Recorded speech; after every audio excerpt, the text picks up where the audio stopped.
के शिल्पकार की आत्मा। मैंने उस स्वर्णिम युग में जन्म लिया जिसमें राजसिक संरक्षण एवं उत्तम कला एक ऐसे गठबंधन में बंध गए कि वास्तुशिल्प जा पहुंची अपनी चरम सीमा पर। मेरे अस्तित्व के रोम रोम में व्याप्त हैं उन महान शिल्पकारों की शिल्प साधना जिनके वंशजों ने अपना समस्त जीवन इस कला को समर्पित कर दिया।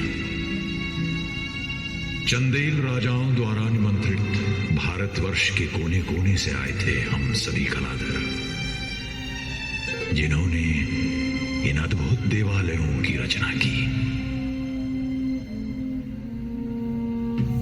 1000 वर्ष की लंबी आयु में मैंने देखे हैं गौरवशाली साम्राज्य, कला पारखी महाराजाधिराज और साक्षी रहा उनके साकार होते हुए सपनों का।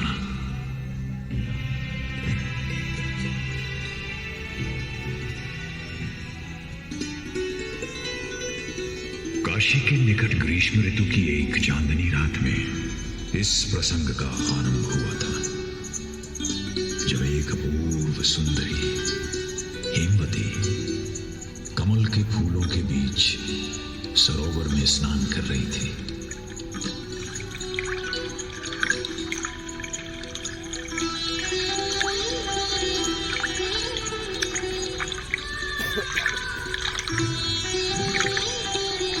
सुंदर थी, इतनी सुंदर कि स्वयं रात्रि के देवता चंद्रमा उस पर मोहित हो गए। पृथ्वी पर उतरकर उन्होंने उसके साथ संभोग किया, पर जब उषा की पहली किरणों से आकाश में लाली छाने लगी तो अनमना सा चांद अपने आकाश परिवेश को लौटने पर लाचार हो गया।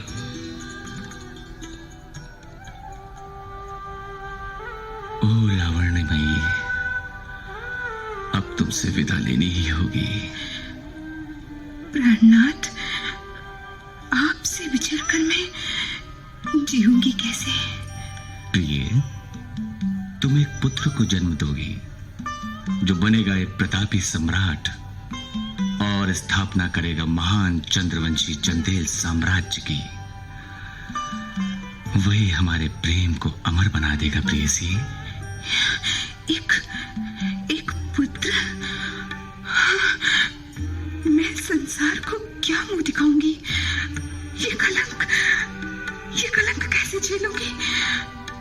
डरो मत हेमवती, हमारा पुत्र गौरवशाली मंदिरों की स्थापना करेगा और उन्हीं से होगा हमारे अवैध संबंध का प्रायश्चित। परंतु तुम्हें खजुराहो प्रस्थान करना होगा। खजुराहो? वो क्या है नाथ? कर्णवती नदी के तट पर बसा है खजुराहो।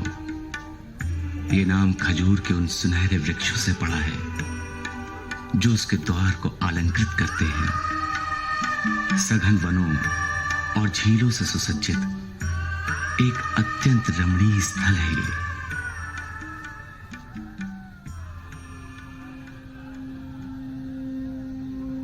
यूं हेमवती खजुराहो पहुंची जहां उसने चंद्रवर्मन को जन्म दिया।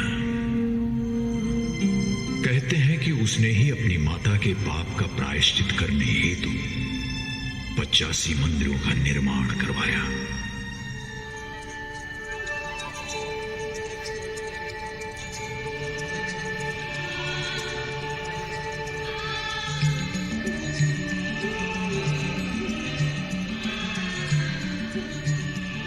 परंतु इतिहास का कुछ और ही कहना है। उसकी धारणा है कि इन अद्भुत मंदिरों का निर्माण 10वीं और 12वीं शताब्दी के मध्य चंदेल राजाओं द्वारा हुआ। उत्तर भारतीय प्रतिहार राज्य के विधायक चंदेल शक्तिशाली होते जा रहे थे। चंदेल वंशी प्रतिहार राजाओं के नाम पर निरंतर तलवार खींचते और खजुराहो की पहाड़ियां अक्सर सेना के डंकों और तुरहियों के शोर से गूंज उठी।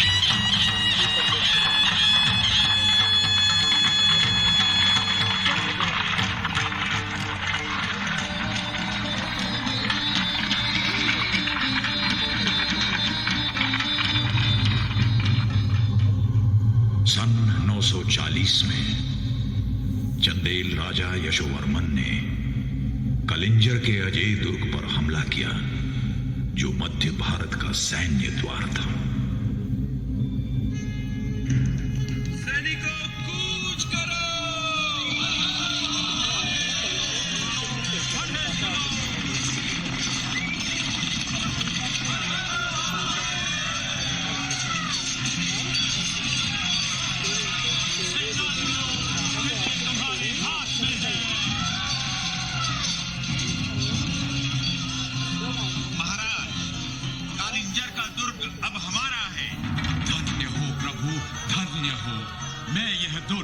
अपने प्रतिहार सम्राट को भेंट स्वरूप दूंगा, परंतु पहले इस युद्ध में बलिदान होने वाले वीरों के नाम हमें गिनवाओ।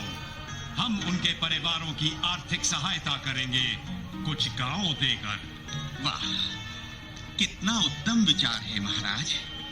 इससे हमारे सैनिक अपने परिवार पालन की चिंता से मुक्त हो जाएंगे और तन मन से युद्ध करेंगे। नाथ, खजुराहो चलिए ना।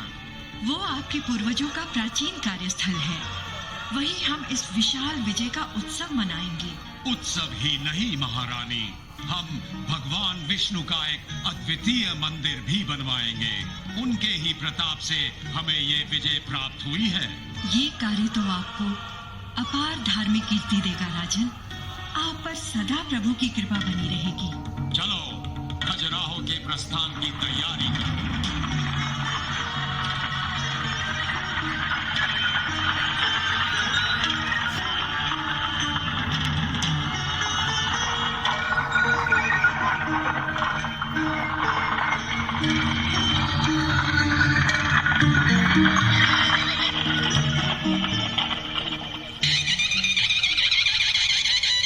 यशोवर्मन पारंपरिक तेज और प्रताप से शोभायमान खजुराहो पधारे। राजसमूह की अगुवाई कर रहे थे संगीतकार और उनके पीछे स्वर्ण मालाओं से सुसज्जित हाथी, फिर चमचमाते भाले लिए घुड़सवार और उनके पीछे नंगी तलवारें थामे पैदल सैनिक। नगाड़ों नगाड़ों की ध्वनि के बीच महाराज पर गौरवशाली उपाधियां न्यौछावर की गई।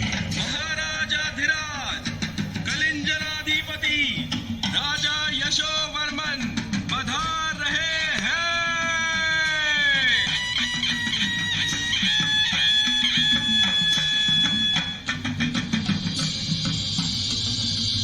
आर्यजन, यही है वो स्थान।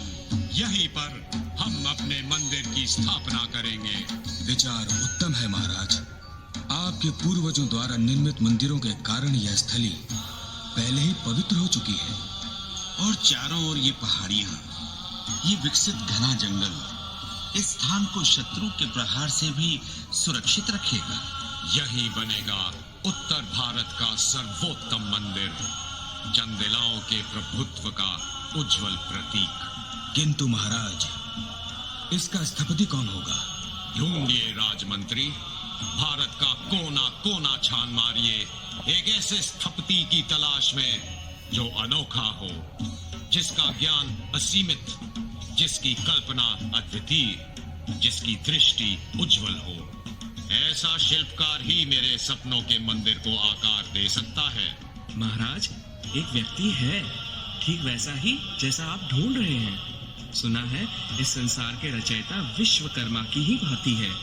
अच्छा, क्या उसे वेद ज्ञान है, मंदिर वास्तु समझता है, यंत्रकार और गणितज्ञ भी है? अवश्य महाराज, इतना ही नहीं, वो धार्मिक और दयालु है। ईर्ष्या और स्वार्थ से वंचित, शांत और तीव्र बुद्धि वाला है वो। तब तो उनमें उत्तम स्थपति की सभी योग्यताएं हैं। उनसे कहिए कि राजपुरोहित से विचार विमर्श करके निर्माण कार्य आरंभ करें।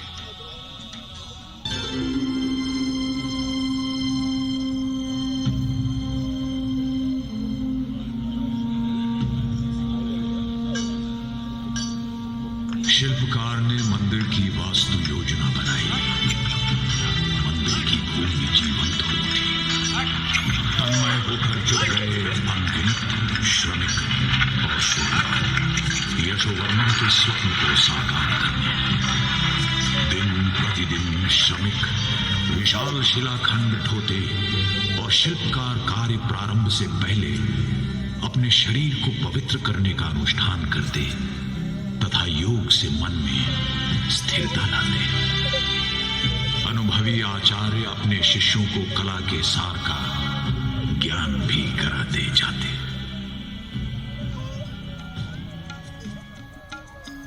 हाँ तो पुत्र, इस शिला में ढलेगी स्वर्ग की अप्सरा। याद है वो मापदंड जो मैंने सिखाए थे? जी गुरुजी। हथेली बराबर उसका मुख होगा, 5, 9 या 13 हथेलियों बराबर उसका शरीर, थोड़ी माथे से आधी। ठीक ठीक, तुम्हें पाठ कंठस्थ है।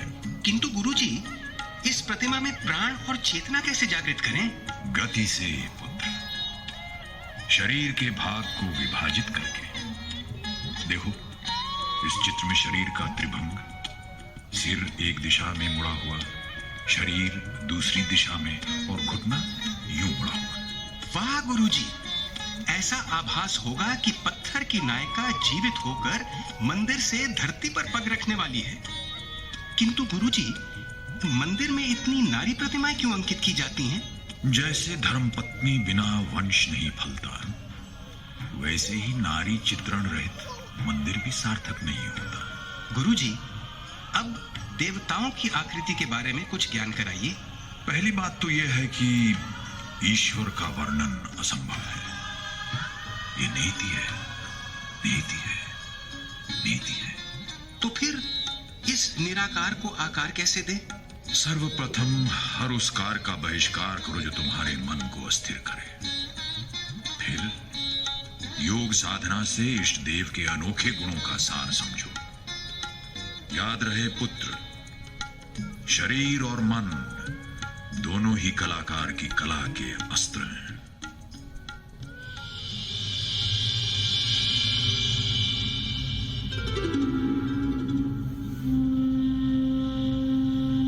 यशोवर्मन मंदिर निर्माण की प्रगति परखने प्राय यहां आते। राजशिल्पी भगवान विष्णु वैकुंठ का ये पंचायतन मंदिर वास्तव में अद्भुत है।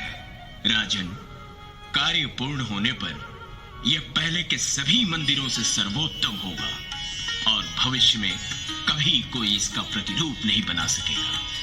हमने आपसे विशाल निर्माण का आग्रह किया था, किंतु यह तो हमारी परिकल्पना से भी कहीं अधिक भव्य है।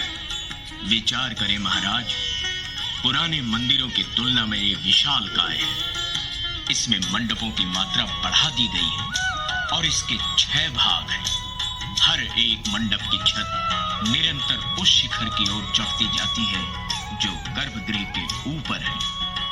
हाँ, जैसे हिमालय पर्वत की ऊंची ऊंची चोटियां जहां देवता गण वास करते हैं।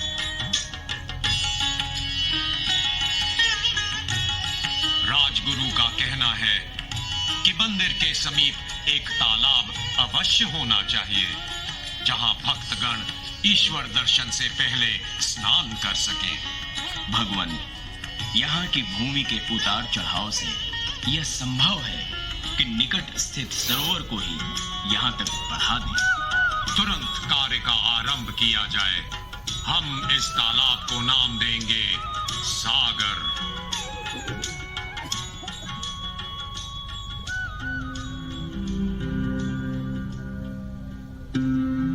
यशोवर्मन के पुत्र धंगदेव के शासनकाल में चंदेलाओं की शक्ति उत्तरी भारत में चरम शिखर पर पहुंच गई। युद्ध में प्राप्त संपत्ति और पराजित प्रांतों से लिया गया कर राजधानी पर बरसने लगा। इसी वैभव की कीर्ति फैलाने राजा धंगदेव ने बनवाया भगवान शिव को समर्पित विश्वनाथ मंदिर।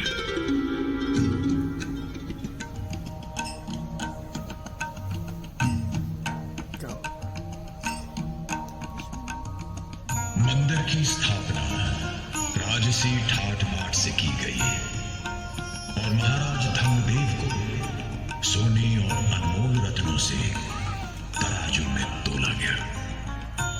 राजन, तुला आपकी प्रतीक्षा में है। कृपया आसन ग्रहण करें। अवश्य गुरुदेव, अवश्य। तुलादान प्रारंभ करें।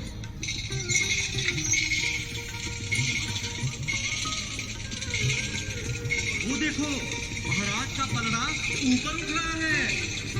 अरे महाराज को तौलने के लिए कितना सोना चढ़ाया जा रहा है।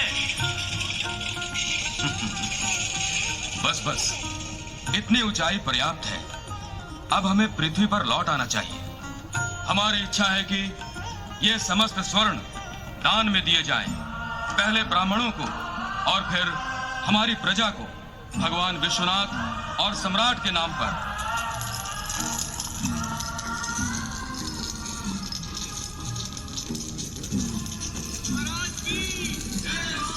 महाराज के प्रताप की जय हो। महाराज के शौर्य की जय हो। महाराजाधिराज राजा धंगदेव की जय हो। आइए राजशिल्पी जिच्छा, पधारिए। आपकी मनोहारी संरचना ने हमें मंत्र मुग्ध कर दिया है। राजन, ईश्वर की महिमा और अपने राजन की सेवा से ही हम कृतार्थ हुए। किंतु आर्य, कुछ लौकिक उपहार भी तो आवश्यक होते हैं। मंदिर के अनुष्ठान पर आपको अर्पित है कुछ गांव, जिनकी आय से आपका और आपके परिवार का पालन होगा। धन्य हो राजन, धन्य हो। अरे, ये कविवर राम तो नहीं? हमारे समक्ष आइए। हमने आपकी काव्य कृति का बड़ा गुणगान सुना है कविवर। राजन, हृदय से निकला एक महिमा गान है अपने चंदेल शासकों और भगवान विश्वनाथ का। हमें भी सुनाइए कविराम, भगवान की कीर्ति का गान। विटप विकट वटाना अजाय मानाय बीज भूताय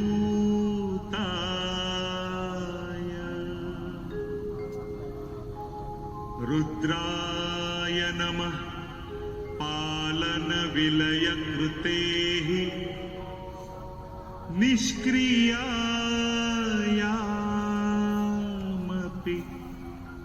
सुंदर, अति सुंदर। आपकी स्तुति ने हमारा मन हर लिया है कविवर। हमारी ओर से यह स्वर्ण मुद्राओं की थैली स्वीकार कीजिए। और अब राजगुरु, जो आज से इस मंदिर की सेवा में रत रहेंगे, ये गौधन, अनाज और खेत आपको भेंट स्वरूप देते हैं, ताकि आप दैनिक चिंताओं से मुक्त होकर चित मन से ईश्वर की आराधना कर सके।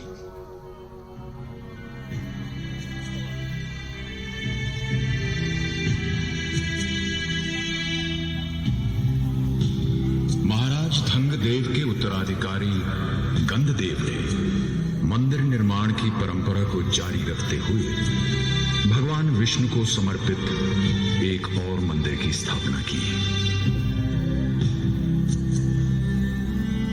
अग्नि की पवित्र ज्वाला से मंदिर के भूमिखंड की शुद्धि हुई।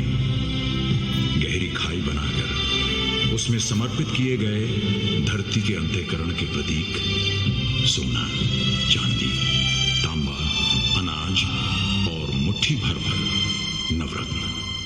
ओम सोना पृथ्वीनो भवान वृक्षरा निवेशनी जच्छानः शर्मस्य प्रथाः। ओम भूमि कुर्मानन्त वराहेभ्यो नमः।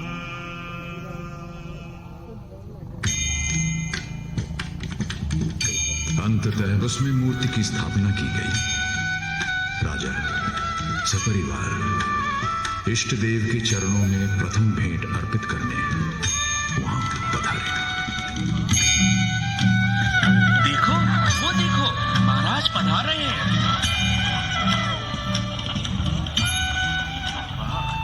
क्या मनोरम दृश्य है। हाँ भाई हाँ, अद्भुत, कितना सुंदर दृश्य है। वाह, सुंदर। नाथ, सुगंधित पुष्पमालाओं और आम्रपत्र से सुशोभित हमारा मंदिर कितना मनोरम प्रतीत हो रहा है। गगन में जगमगाते ये कलश और फहराते हुए ये ध्वज, सुंदर, अति सुंदर। महारानी, निसंदेह हमारे पूर्वजों के निर्मित देवालयों के मध्य ये मंदिर रत्न की भांति शोभायमान है। सुनिए, संध्या की मंद वायु में डूबते उभरते ये सुरीले उपासना स्वर कैसे मनभावन है। इदं विष्णुर्विचक्रमे त्रैधानि दधे पदम् समूढमस्य पाघुं सुरेस्वाहा।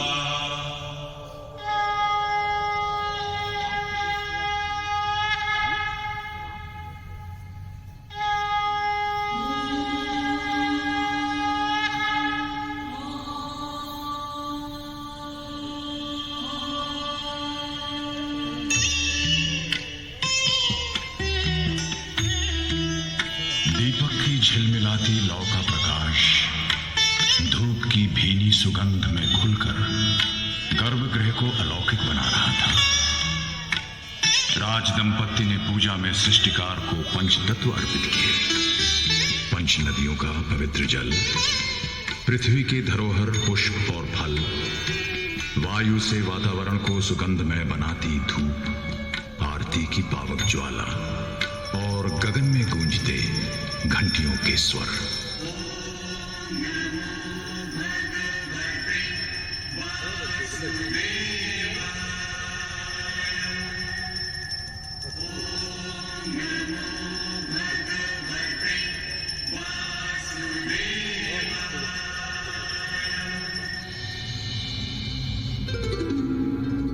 सन 1004 में महाराज विद्याधर ने सिंहासन संभाला। उसी वर्ष सूर्य ग्रहण के अवसर पर उनकी पटरानी सत्यभामा अन्य रानियों सहित मंदिर आईं। उनकी अलंकृत टोली अशुभ पहर समाप्त होते ही देवस्थान पहुंची।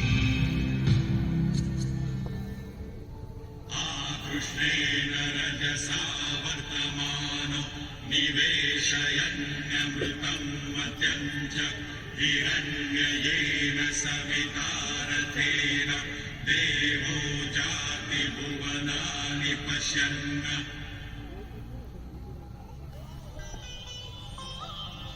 महारानी, सूर्य ग्रहण का यह अशुभ दिन आपके आगमन से शुभ हो गया है। राजगुरु, आप हमें अनुचित सम्मान दे रहे हैं। मैं तो केवल ईश्वर की एक उपासिका हूँ। आइए महादेवी, ईश्वर के समक्ष आइए। आगमन से पूर्व सागर स्नान करके आप पवित्र तो हो ही चुके हैं। हमारे साथ मिलकर प्रार्थना करें गुरुदेव कि आकाश देव के प्रकोप से हम सदा सुरक्षित रहें।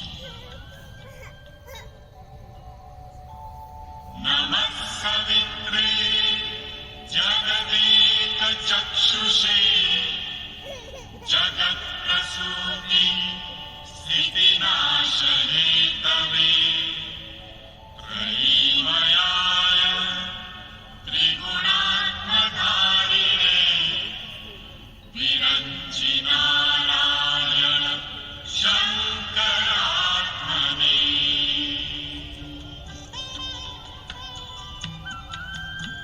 और अब मंदिरों के सभी पुरोहित गणों को आमंत्रित करें। वे उत्सुकता से आपकी प्रतीक्षा में हैं। ऐसा उल्लेख है कि सूर्य ग्रहण के प्रकोप से संबंधित दोष ब्राह्मणों को दिए हुए दान से मिट जाते हैं। अतएव आप सब ये भूमि दान स्वीकार करें। मेरी कामना है कि आप और आपके वंशज ईश्वर आराधना में फूले फले। महारानी सत्यभामा की जय हो।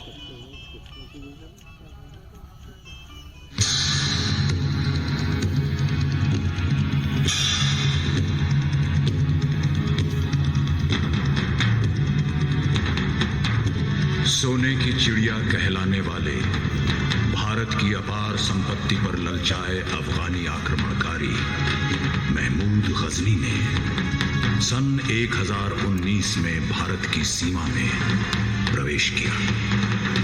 उत्तरी भारत की भूमि गजनी की सेना से जूझते वीरों के रक्त से रंग गई। राजा विद्याधर को भी आतताई के आगे बढ़ने का समाचार मिला।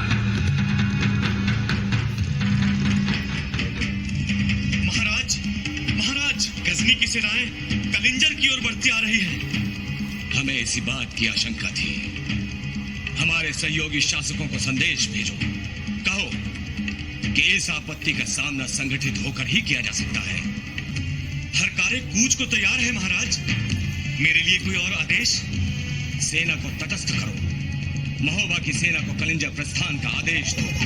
घुड़सवार, हाथी सवार भी अन्य सैनिकों सहित कूच की तैयारी करें।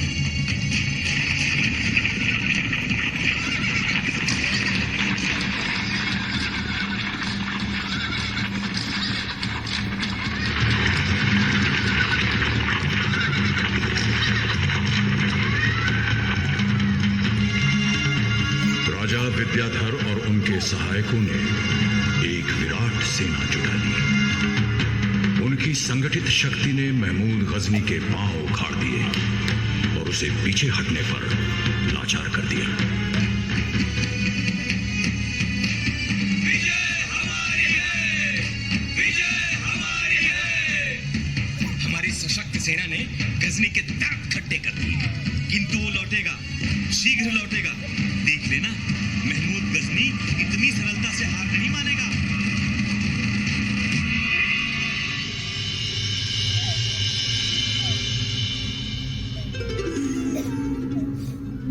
महमूद गजनी लौटा 3 वर्ष बाद, एक बार फिर कलिंजर के दुर्ग पर घेरा डालने।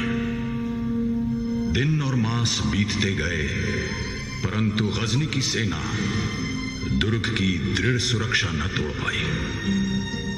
अंततः एक सम्मानपूर्वक समझौता हुआ। गजनी के सैनिकों ने दुर्ग से घेरा उठा लिया, विद्याधर से परास्त होकर।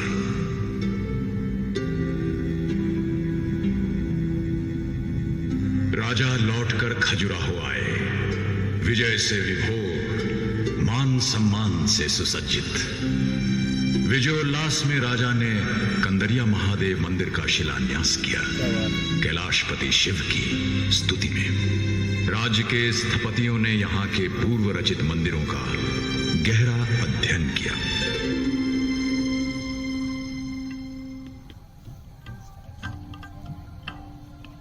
इन अद्भुत मंदिरों से उत्कृष्ट दिवाले बनाना है। मेरी कल्पना उस उड़ान तक कैसे पहुंचे? गुरुजी, क्यों न ये मंदिर वास्तुकला में अद्वितीय हो, वास्तु और शिल्प का संपूर्ण समन्वय हो। विचार अच्छा है। इसी को मूल आधार बनाकर कल्पना करो। रूप और रेखाओं की रागिनी बनकर ईश्वर की महिमा का बखान करेगा ये मंदिर। इसका आकार रेखा गणित का एक अनूठा उदाहरण होगा। खड़ी रेखाएं और भूमि के समानांतर खिंची पट्टियां अनोखे संतुलन में होंगी और उन पर बनेंगी सैकड़ों मूर्तियां।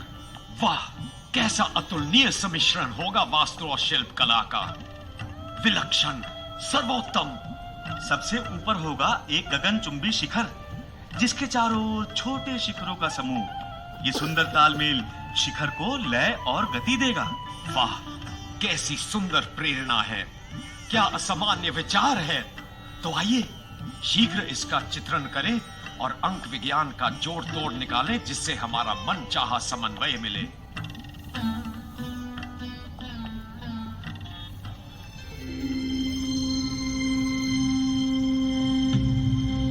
संरचना आरंभ हुई और धीरे धीरे एक शिला पर दूसरी शिला धरते धरते मंदिर का रूप उजागर होने लगा।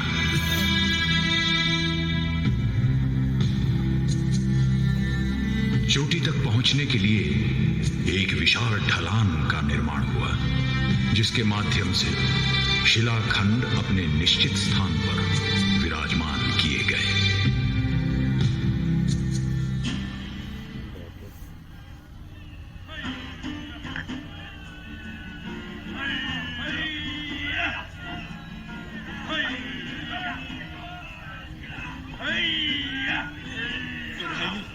मंदिर की अंतिम शिला रखने का समय आ गया है। रस्सियां बन गई, खींचो ऊपर।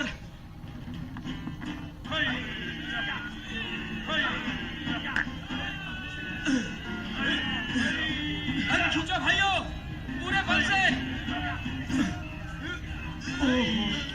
बहुत भारी है, मेरी तो मांसपेशियां तन गई हैं।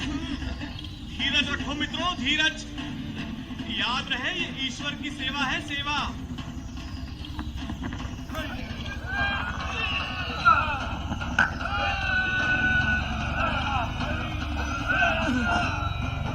लो पहुंच गया, अब इसे शिखर पर चढ़ दो। संभाल के, संभाल के। गिर गया तो हम सब पिस जाएंगे। ये रहा, हो गया भाइयों, अंततः मंदिर का निर्माण पूरा हुआ।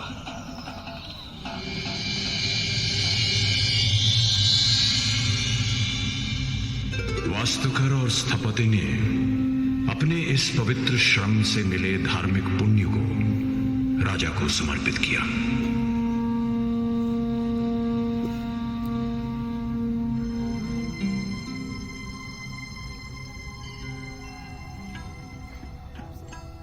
स्थपति, आज इस महान संरचना को संपूर्ण देखकर मेरे आनंद की सीमा नहीं रही। लीजिए, ये स्वर्ण मुद्राओं की थैली लीजिए, ये वस्त्र, ये रत्नमणि जड़ित करधनी हमारी ओर से स्वीकार कीजिए। महाराज, आपकी अनुमति से मैं ये सब उपहार राजशिल्पी को भेंट करना चाहता हूँ। मान्यवर, मैं ये अमूल्य भेंट नतमस्तक हो स्वीकार करता हूँ। मैंने भगवान की सेवा का कार्य अवश्य किया है, किंतु इस देवालय के निर्माण का मूल विचार श्रेष्ठ स्थपति ने किया है। अतएव मुझे जो दैविक आशीर्वाद और पुण्य प्राप्त हुए हैं, मैं इन्हीं को भेंट करता हूं। इन्होंने ही मुझे सेवा का अवसर दिया। धन्यवाद। और जो भी पुण्य मुझे इस संरचना हेतु मिले हैं, मैं श्रद्धा सहित अपने राजन को समर्पित करता हूं। इनकी छत्र छाया बिना इस मंदिर का निर्माण संभव ही न था। आपका आभारी हूं स्थपति। मैं नतमस्तक होकर भगवान कंदरिया महादेव का अभिनंदन करता हूं।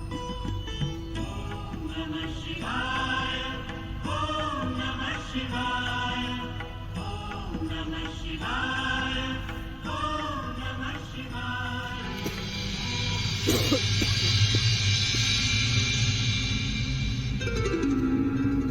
हमें कतई न भूलना चाहिए कि मंदिर चाहे निस्संदेह कलापारखी राजाओं के संरक्षण से ही बने, पर इनमें योगदान है अनगिनत श्रमिकों के परिश्रम का, शिल्पकारों के अनंत पीढ़ियों का, जो इसी कार्य में लीन जीते रहे, मरते रहे। मैं भी उन्हीं का अंश हूं।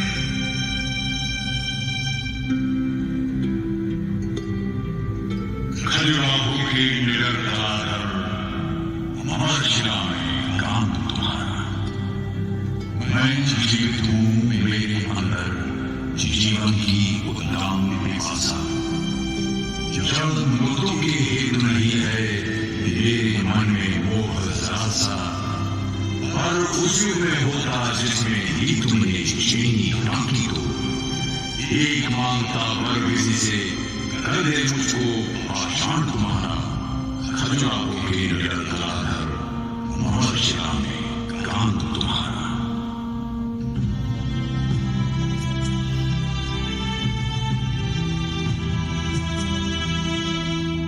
ऐसी थी चंदेल राजाओं की धार्मिक प्रवृत्ति, और ऐसी थी उस राज्य की आर्थिक समृद्धि कि यहां अनेकों मंदिर बनते रहे। इस पवित्र स्थली में निरंतर राज परिवार के उपासकों, उनके अधीन दासों और राजपुरोहितों का भक्ति कार्य चलता रहता है।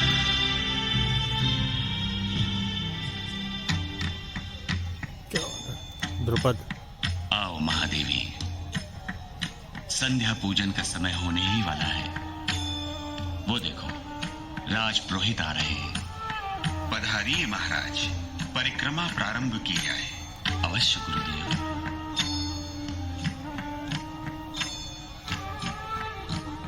ध्यान दें श्रीमान कि दैनिक जीवन की सभी क्रियाएं मंदिर की जगती पर अंकित है, इसलिए कि मंदिर के भीतर जाने के पूर्व हम अपने जीवन के हर रूप पर दृष्टि डाल सके।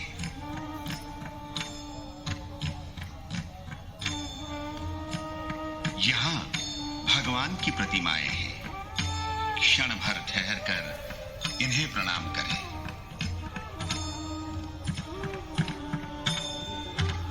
यहाँ अंकित हैं अप्सराएं जो समृद्धि का प्रतीक है। तनिक है इनकी तीखी चितवन संकुचित प्रकटे, इनका ये मादक लावण्य इसे निहारे, इनके रूप को सराहे शांत चित्त से बिना उत्तेजना के। यहाँ वर्णित है प्रेम दृश्य। इन प्रेमियों के मुख पर निर्मल समर्पण है राजन। आगे बढ़ें और सांसारिक जीवन के इस अंश को भी त्याग दें। मनुष्य शारीरिक सुख से विलग्न होकर ही तो आत्मिक शांति पाता है। न भूले राजन कि प्रेम क्रीड़ा एक प्रबल प्रतीक है उस क्षण का जब शरीर अहम को त्याग देता है, किंतु उससे बढ़कर भी ये प्रतीक है प्रसव की दिव्य क्रिया का।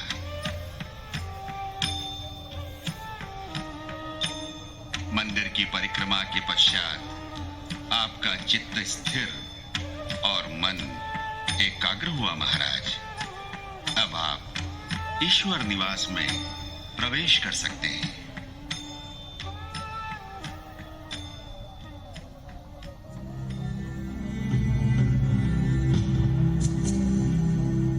राजा विद्याधर ने मंदिर के उत्सव में 4 चांद लगाने के लिए कलिंजर से देवदासी को बुलवाया। कंदरिया महादेव के मंडप में पूरा राज परिवार इस अलौकिक नृत्य का आनंद भोगने एकत्रित हुआ।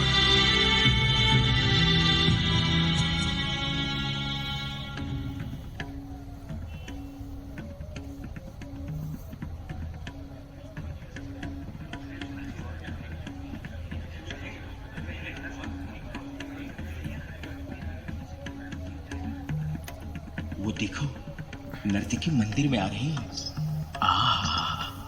कितनी सुंदर है। 16 श्रृंगार किए हैं इसने। कैसी मादक रमणी है। स्वर्ण और लाल रंग के वस्त्र और ऊपर से ये चमचमाते आभूषण। पूरी देव वधु सी दिखती है। अपने गुरु और राजा को प्रणाम कर अब वह प्रभु की ओर बढ़ रही है। देखो, नृत्य आरंभ हुआ।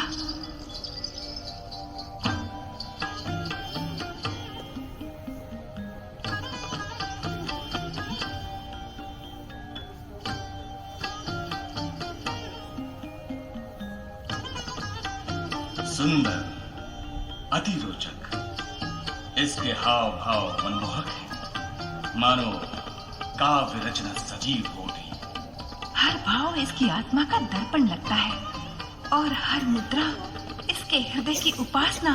लो, नृत्य समाप्त हुआ। अंतिम नमस्कार कर रही है नर्तकी।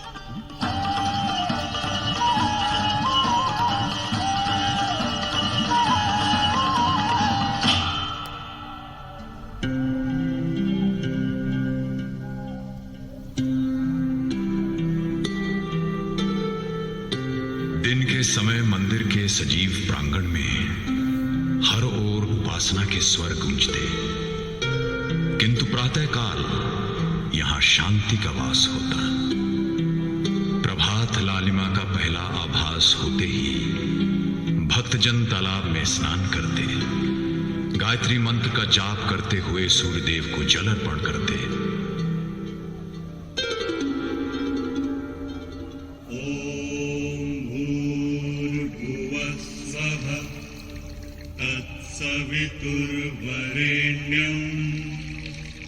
भर्गो देवस्य धीमहि धियो यो न प्रचोदयात्।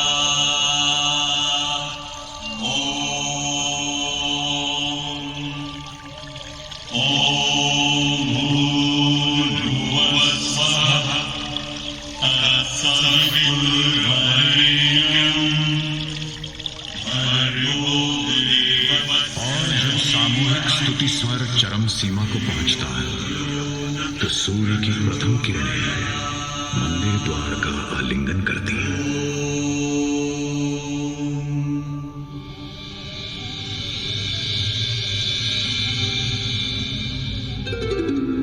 राजा विद्याधर का निधन सन 1029 में हुआ। उनके उत्तराधिकारी सैनिक कुशलता में अपने पूर्वजों की भांति दक्ष न थे। इधर राज्य पुराने शत्रुओं और नए मुसलमान आक्रमणकारियों के हमले से डांवाडोल हो रहा था। धीरे धीरे कलिंजर और महोबा चंदेलाओं के आवास बन गए। उधर खजुराहो भी सुरक्षित ही रहा, क्योंकि उसके चारों ओर घने जंगलों और पहाड़ों का पहरा था। युद्ध में व्यस्त राजा मंदिरों की उपासना न कर सके। उनकी उदासीनता का शिकार बने ये मंदिर। इनके प्रांगण सूने होते गए। हम शिल्पकार भी धीरे धीरे बिखर गए। खजुराहो वीरान हो गया। योगियों की एक टोली ने मंदिर के प्रांगण में कुछ समय तक पड़ाव डाला। ये प्रसिद्ध चिकित्सक थे। सन 1335 में प्रसिद्ध इतिहासकार और पर्यटक इब्न बतूता खजुराहो पहुंचे। ये लक्ष्मण मंदिर की स्थापना से लगभग 400 वर्ष बाद की बात है।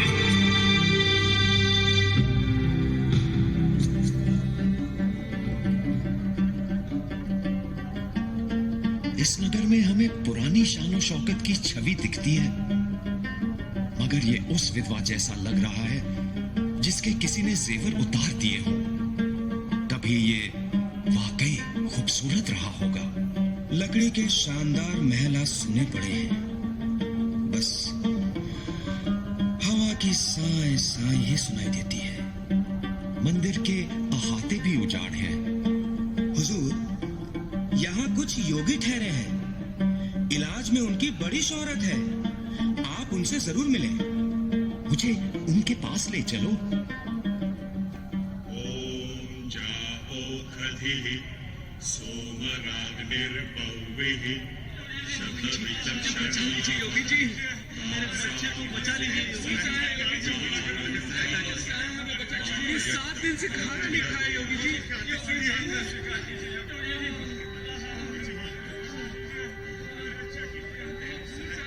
हुजूर, मैं एक मुसलमान हूँ। जाति और धर्म का कोई अलगाव नहीं पुत्र। मैंने आपकी बड़ी ख्याति सुनी है। चिकित्सा के लिए आया हूँ हुजूर।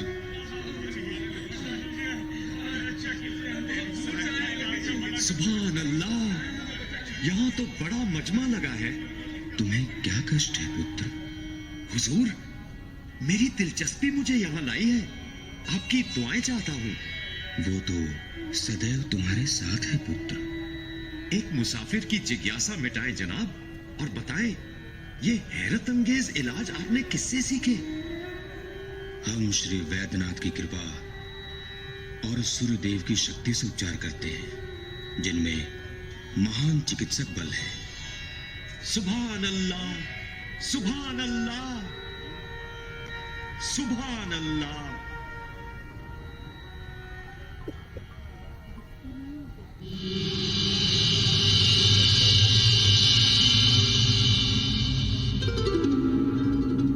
देखते देखते खजुराहो एक भूली बिसरी याद बन गया।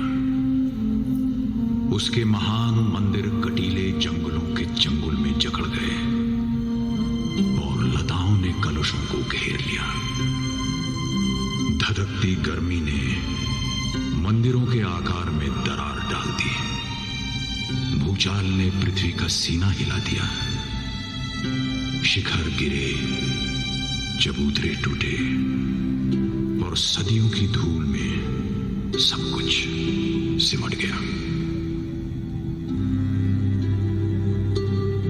सन 1838 में एक अंग्रेज अफसर कैप्टन T.S. बर्ट मध्य मध्य भारत का नक्शा बनाते समय यहां से गुजरा।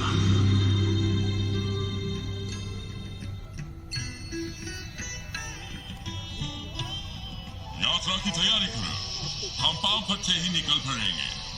साहब, जाने से पहले आपको एक चीज जरूर देखनी चाहिए। वो क्या? जंगल में कुछ मंदिर हैं साहब। मंदिर? अच्छा, चलो देखें।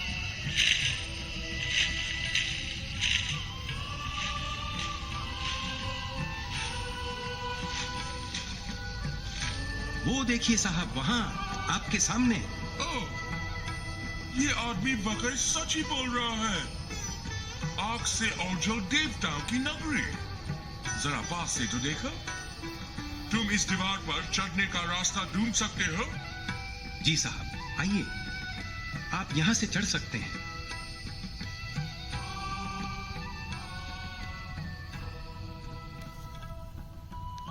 क्या गजब की मूर्तियां हैं।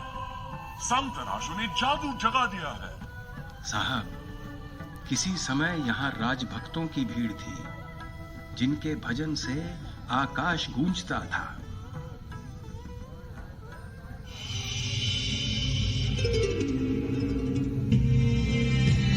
बट आए और गए। विश्व के लिए खजुराहो का अस्तित्व एक विस्मृति बनकर रह गया। बस कुछ लोग निजी भक्ति भाव से यहां आते रहे और अपनी अपनी रुचि से भगवान को ढूंढते रहे।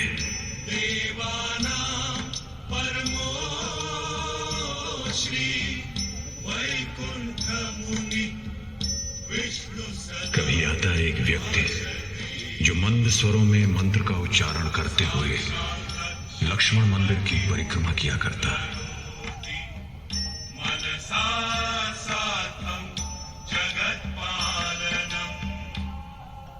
विश्वनाथ मंदिर में अक्सर एक स्त्री पांव से कांटा निकालती अप्सरा की मूर्ति के आगे पल दो पल ठहर जाती। मैं यहाँ मानव जाति की पीड़ा का अनुभव करने आती हूँ। कर्म ही दुख का कारण है और यही हमें उत्साह और प्रेरणा भी देता है सुकर्म करने की।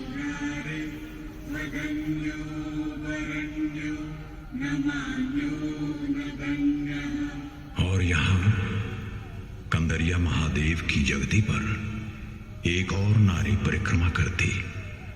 उसका अपना स्त्रीत्व सप्त मातृकाओं की उपासना से प्रेरित होता।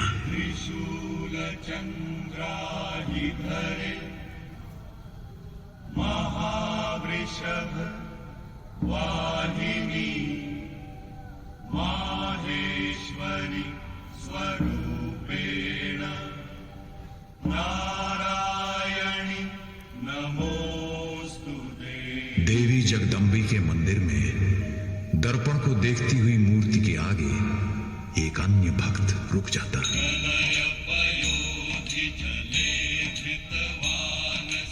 यहाँ मुझे आभास हो रहा है ये संसार केवल माया है। इसका न कोई अर्थ है न तथ्य। ये नश्वर है। जैसे ही अहम और ब्रह्मन एक रूप होते हैं, ये लुप्त हो जाता है, परमात्मा में समा जाता है।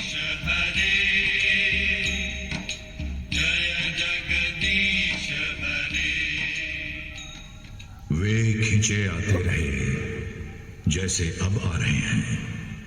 अनगिनत लोग देवालयों की विशिष्ट शिल्पकला से वशीभूत होकर उन मंदिरों से आकर्षित जिनमें जीवन का हर रस अपना उल्लास लिए हुए है आते रहे हैं जीवन तृष्णा से प्यासे एक खोज में।